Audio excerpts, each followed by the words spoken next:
بسم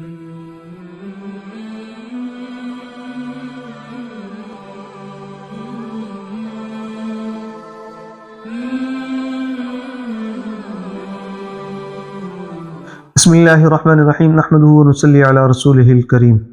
جی ایک سوال یہ آیا تھا کہ اگر ایک شخص کا وضو بار بار ٹوٹ جاتا ہے، ایک شخص کا وضو بار بار ٹوٹ جاتا ہے تو اب وہ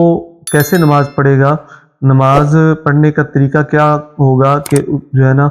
وہ اس کا وضو برقرار رہے، یا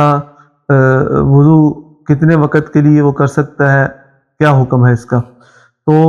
ایسے انسان کو جو ہے نا وہ معذور کہتے ہیں۔ معذور انسان کب ہوتا ہے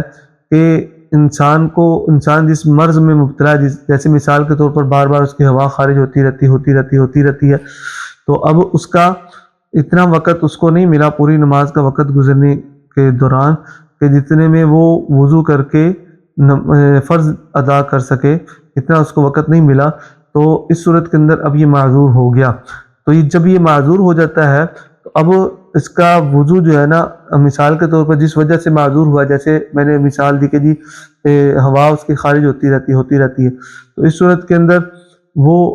معذور ہو جائے گا۔ اسی طریقے سے کوئی ایسا زخم ہے کہ جی زخم سے بار بار وضو جو ہے نا وہ خون بہے جا رہا ہے، تو عند الاحناف خون بہنے سے وضو ٹوٹ جاتا ہے، اور جب خون بہنے سے وضو ٹوٹ جاتا ہے تو اتنا وقت اس کو نہیں مل رہا، خون یا پیپ بہہ رہا ہے کہ جتنے میں وہ اس جگہ کو صاف کر کے اور پھر وضو کر کے نماز ادا کر سکے، اتنا اس کو وقت نہیں ملا اور پورا ایک نماز کا وقت گزر گیا، تو اس صورت کے اندر یہ معذور ہو جائے گا۔ تو اب اس نے کرنا کیا ہے؟ کرنا یہ ہے کہ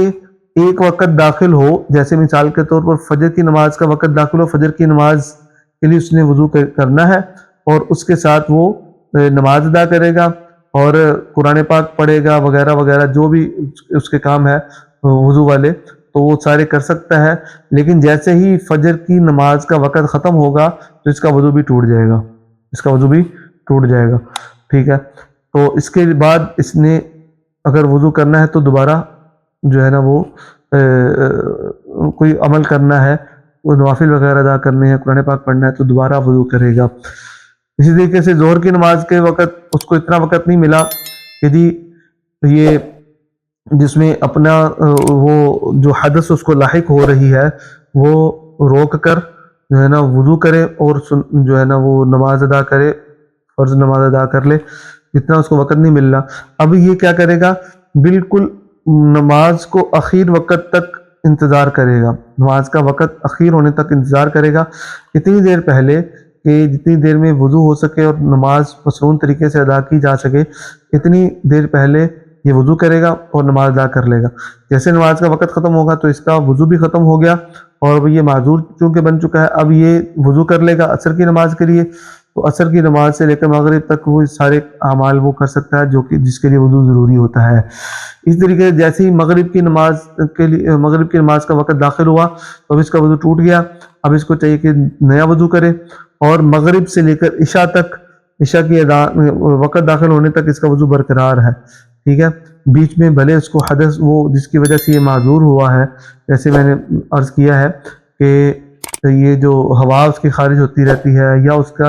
کو کوئی زخم ہے ادھر سے کچھ نکلتا رہتا ہے، یا اس کا پانی وغیرہ جو ہے نا شرمگاہ کے راستے سے نکلتا رہتا ہے، تو اب اس صورت کے اندر جو ہے نا وہ چونکہ معذور ہو چکا ہے، تو معذور جو ہے مغرب کی نماز کے وقت وہ وضو کرے گا، اور عشاء کی اذان تک، عشاء کے وقت داخل ہونے تک اس کا وضو رہے گا، اس دوران وہ ساری چیزیں کر سکتا ہے جس کے لیے وضو ضروری ہے۔ جیسے ہی عشاء کی نماز کا وقت شروع ہوا تو اس کا وضو بھی ٹوٹ گیا، اب اس کو چاہیے کہ جی باہر جا کے وضو کرے، اور پھر عشاء کی نماز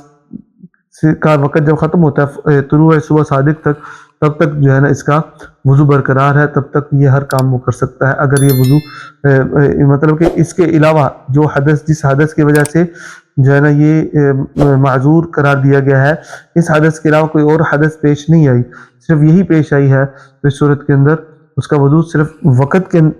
ساتھ ساتھ رہے گا۔ جیسا وقت داخل ہوا اگلی نماز کا تو اس کا وضو ٹوٹ جائے گا، اس کو دوبارہ وضو کرنا پڑے گا۔ امید ہے کہ آپ کو آج کی ویڈیو پسند آئی ہوگی۔ اگلی ویڈیو تک کے لیے ہمیں اجازت دے، تب تک کے لیے السلام علیکم ورحمۃ اللہ وبرکاتہ۔